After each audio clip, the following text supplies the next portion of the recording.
For the first time in G20 history, China is putting the issue of development as a main priority for the global macro policy framework. Also, as a host country, China is the first to outline steps to implement the UN 2030 Agenda for Sustainable Development. As a developing country, it will also promote the industrialization of Africa and those least developed countries. China is no stranger to doing this.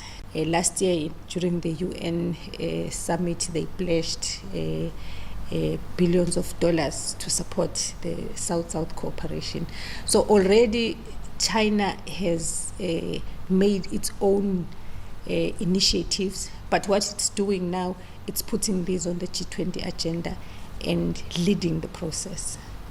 The agenda that focuses on economic growth is also inclusive, sustainable, and a green growth.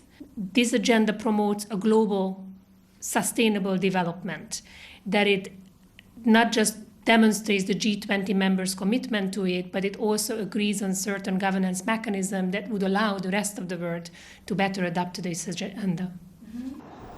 Many of them think it is critical that China being innovative to achieve economic growth is a strategic force driving world economy and global economic cooperation.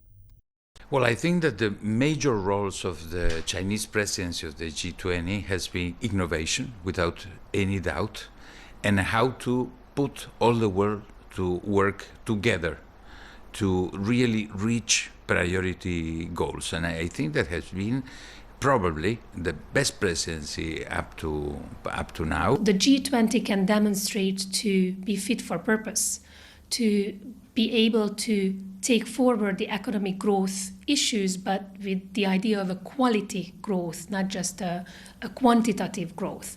And at the same time, set out mechanisms that would allow, under the next presidency and following that. We have there an issue that makes the G20 current, and that makes the G20 a platform where we can generate policy options that go beyond the membership as a whole and broaden the policy tools and approaches that we have to enhance and to reactivate economic growth to the levels that we need to reach to satisfy the world's needs.